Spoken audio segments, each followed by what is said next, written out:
Ayan, magandang gabi po sa inyong lahat. Andito po muli ang inyong lingkod, Sal TV Official. Muling nagbabalik. Kumusta na po ang lahat? Kumusta na po kayong lahat sa mga solid natin dyan? Ayan, shoutout po kay Kuya Bal Santos Matubang. Ayan, maraming salamat po sa inyong pagsilip sa ating Mountain Channel.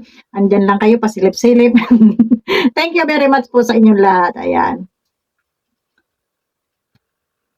At yun, muli po tayo magre-reaction. Dito sa, ito napanood ko itong kay Sangkay, 11 hours na pala to. No? Palibasa tayo laging busy, wala tayong oras, ay tayo ay laging late sa balita. O, pakinggan po natin itong kay Sangkay, ano? Good news nga ba na masasabi ito? Pero para sa akin, no, walang kwenta yung kanyang mga pinagsasabi dito. At kahit kailan, once na naging wakwak ka talaga, kahit anong gawin mo, walang kwenta ang lahat ng yan dahil kinuha niyo si Reyna sa hindi mabuting paraan sa Kalingap. So ito po yung kanya nireaksyonan ay ito si Ruinem. Nandyan po sa ating thumbnail. Si Ruinem po itong kanyang nireaksyonan at ayon dito ay walang kwenta. Walang kwenta. Itong si Ruinem. Ayan, pakinggan po natin muli. Hindi natin tatapusin kasi medyo mahaba pala to. Dito lang tayo sa una niyang tungkol dito sa paranormal na hinahanap nitong ni Ruinem. At talagang kahit ako'y galit dito kay Sangkay, ako'y napahalakhak po. Tara mga sakay, mga Kalingap, pakinggan natin itong kanyang mga pinagsasabi. Update para sa ating baby girl. Nakausap na nga po natin kagabi yung ating 1 million sponsor. Ang kalagayan ni Reyna naman ay nag-i-improve, mga kasisi ko dyan. Taliwas po sa sinasabi nila na wala po 1 million sponsor. Yan po ay maling-mali. Meron po. Kasi po, nag-improve na daw yung yung kalagayan na Reyna sa ngayon. Ito sabi niya, ayon sa kanya, nag-improve na daw yung kalagayan. Di natin alam kung anong improvement ang nangyayari sa kalagayan ngayon na Reyna, no? Sabi niya, marami daw nagsasabi na walang sponsor na 1 million. 1 million. So ito po no, nakakatuwa lang ito si Ruinem kasi puro to kasi nungalingan no. Totoo lang, puro kasi nungalingan na kahit naman sino ay mabubuisit nga sa mga ano nito. Na kesyo may 1 million pala, may 1 million pala siyang sponsor. Anong nangyari? Bakit kailangan daw ng kailangan ng budget, Pakinggan nga natin kasi dito hindi na ako pumunta nung kay Ruinem, no? Dito na lang tayo kay Sangkay kasi siya yung nag-reaction. Nakausap na niya yung sponsor na 1 million. Di ko alam kung anong 1 million. Anong klaseng million yan? Million na hangin ba yan? Malamang million hangin. Kung walang money, but-but yun. Hangin talaga, no? Million na katang-isip yung pinagsasabi nila. Bilis na. Pakinggan pa natin siya. marami po kasi nagtatanong, nasaan ang 1 million? Bakit hindi nakakausap? Bakit Teka lang, nasaan daw yung 1 million? Bakit daw hindi nakakausap? Nakakausap na pala yung 1 million. Diyos ko, kaloka. O, tuloy. Sino ba namang nagsabi hindi natin nakakausap? Dito ang nakakakilala kay Jay Costura. Jay Costura mo, di ba sikat mo yun na parang manggagamot daw? Ayan, panawagan mo to kung may po nakakakilala, ay please lang po, i-approach niyo po ako, Jay. Mata yung kilay ko. Kung may nakakilala man dito at na-try na po ang, kumbaga na-try na po magpatingin kay Jay Costura. Teka lang, bakit niya hinahanap si Jay Costura? Unang-una, wala ka, bubita ka rin talaga, no? Kasi ito si Jay Costura, hindi po itong manggagamot, no? Isa po itong paranormal, yung ibig kong sabihin na nakikita niya, yung hindi natin nakikita, no? Nahuhulaan niya. So, ibig sabihin, manghuhula siya, hindi siya po albularyo. At ngayon, bakit naghahanap ng albularyo itong si Ruinem? No, bakit siya naghahanap ng albularyo? At bakit dapat sinama mo na rin si si Balwin? Si Balwin ba yun? Di ba yun? At saka si yung sidekick ni Jessica Soho, sino na ito? Kasi yun sila no? Mga paranormal yan sila. Hindi po si Jay Costura albularyo. Hindi po siya manggagamot. Siya po ay nakakakita ng hindi natin nakikita na hanap niya yung sa kanyang imahinasyon. Hindi siya manggagamot. No? Ruinem, sino ipapahulaan mo? Siguro pahuhulaan mo kung totoo yung 1 million kasi puro ka drawing. Ayan, manggagamot daw po yun na magaling. Binabanggit niya dito si Jay Costura. Malinaw, no? Malinaw dito sa kanyang sinasabi na walang alam. Walang alam itong taong ito, yung kanyang pinagsasabi. Kung sino si Jay Costura. Si Jay Costura po ay hindi magagamot. Sabi niya, nananawagan siya kung sinong nakakakilala dito kay Jay Costura na sikat daw na manggagamot. Oo nga naman, hindi naman talaga manggagamot. Pag hindi nyo pa naman kilala si Jay Costura, anak ng tipaklong. Isang sikat na paranormal po siya. Hindi po siya albularyo, hindi rin siya manggagamot. Nako, pastilan. Nangyari. For your information, O yan, Romy, binibigyan no? ka. Si Jay Information. Costura ay hindi manggagamot. Siya po ay isang nagmanghuhula, no, na manggagamot. Ito ay isang katangahan, no. Ito ay malaking katangahan talaga. Ang isang tao na siguro naririnig niya, Ayun. may mga nagsasabi-sabi na ito yung manggagamot. Pero mali. Katangahan talaga. Oo, katangahan. Bakit? Kasi anong purpose mo at naghahanap ka ng isang manghuhula o isang albularyo? May bala ka bang dalhin doon sa Rina?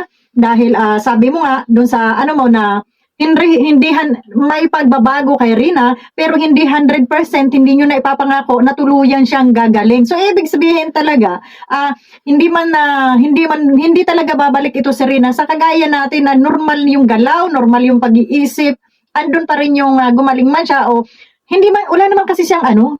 Ang ano po kay Rina dito yung weak lang yung kanyang pag-iisip. Yung isip niya hindi tugma doon sa edad niya. Ngayon, lagi na nga natin sinasabi na ang tanging ano lang dito kay Rina ay pag-aalaga, tamang pagkain, tulog, huwag ma-stress at huwag ma-expose sa mga mga bagay, no?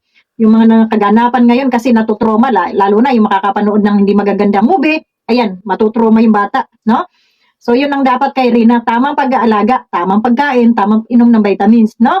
Kaya lang, ito si Rowinim ay masyadong mayabang, no? Sobrang yabang at andyan nga yung pinagyayabang na 1 million, no? Itong si 1 million. Totoo nga ba ito si 1 million? Kasi bakit naghahanap siya na, sabi niya diyan sabi niya talagang kailangan daw ng ng pinansyal ni Rina. So, ibig sabihin, nagsusulisit na naman tong mga to? Parang dito kayo narinig kay Sangkay. Balak niya siguro dalhin doon sa Rina. Ba't hindi dalhin doon?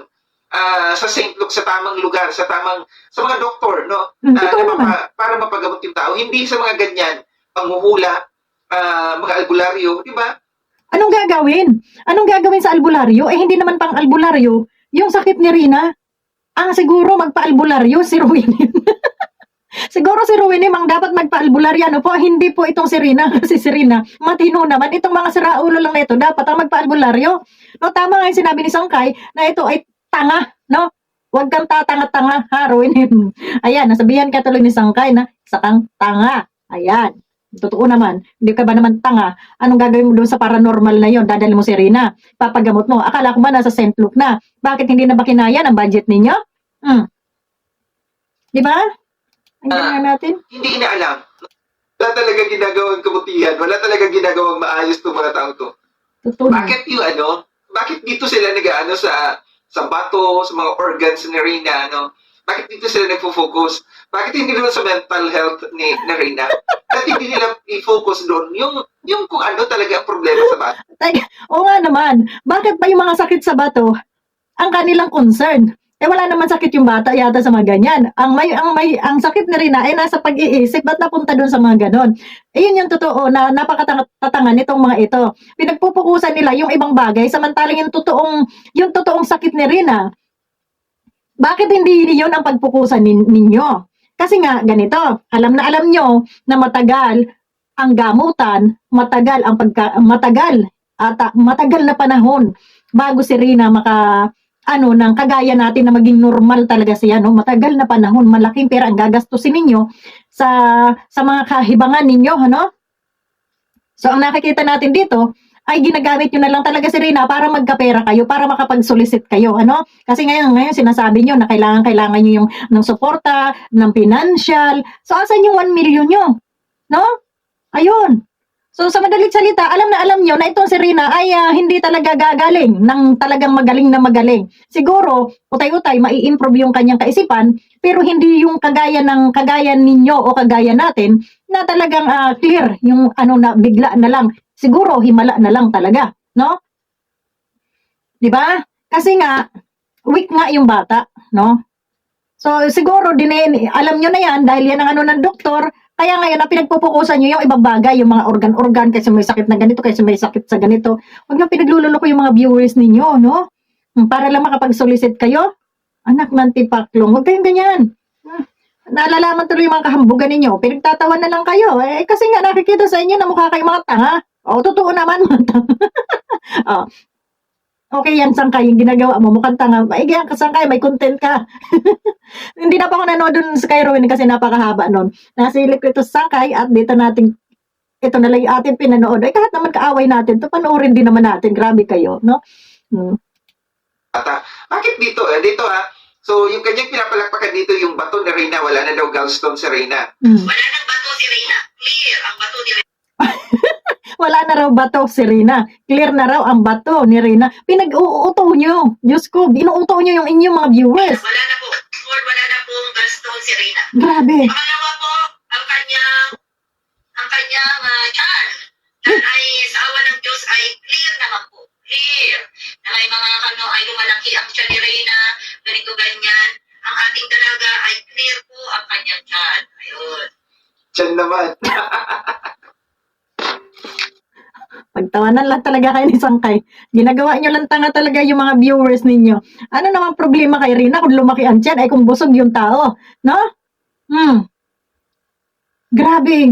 May content lang talaga sila. Araw-araw na ginawa na yung Diyos. Puro Reyna. Hindi na kayo nagsasawa. No? Nakakatuwa kayo. So, talagang ginawa nyo ng kinalakal nyo na ng husto si Reyna, ginawa nyo ng hanap buhay sa inyong panglaman, sa inyong mga bituka araw-araw, kasi kung hindi talaga yan purpose ninyo, na pagkakakitaan nyo yung bata, siguro na may pagpapahingahin nyo ng kaka-content araw-araw, Siguro yung i-content nyo na isang beses, isang buwan, pwede. Pero yung araw-araw, Diyos ko, talagang nagpapatunay lang na kinalakal nyo na yung bata, no? Kakapal na mamukha nitong mga ito, Diyos me.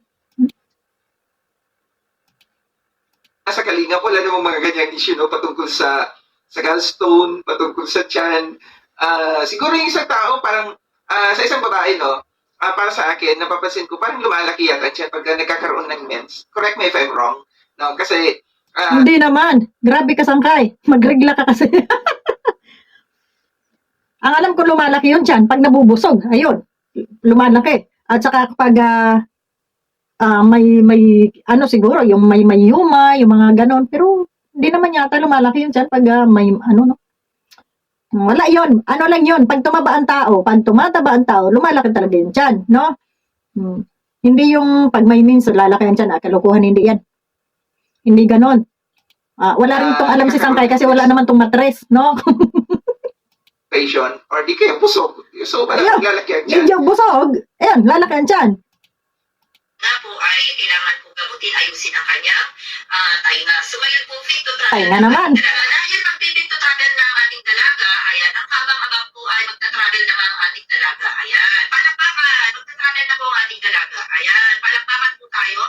Local at international po to Ayan, so wala pang passport si Reyna, so alam nyo na kung anong mangyayari, kung saan siya kung saan siya tutuloy. Ngayon, habang wala pang passport, magta-travel pa rin ang ating dalaga. Kaya abangan po natin yan. Meron. Ayun. Ita-travel daw nila si Reyna. Saan kaya nila dadalhin itong si Reyna? No? Ita-travel daw nila. International. Anong gagawin nyo dito sa bata? Hindi nyo na pinag-aral. Pinagkakitaan nyo na, kinalakal nyo na ng husto. Kailan nyo bibitawan yan si Reyna pag luray-luray na, yung wala ng silbi, wala ng pakinaba? Titindi rin ang mga apog nitong mga ito.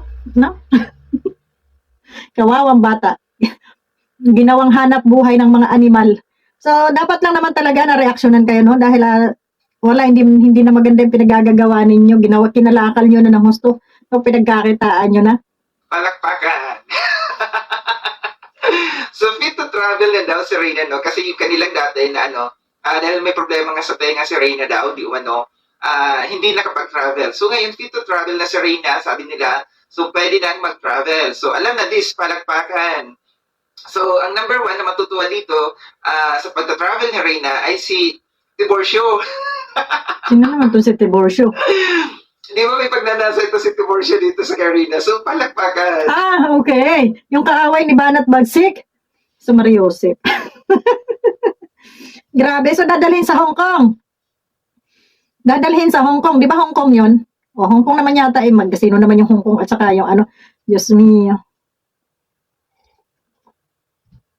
Wala namang visa yata. Wala bang visa ang Hong Kong?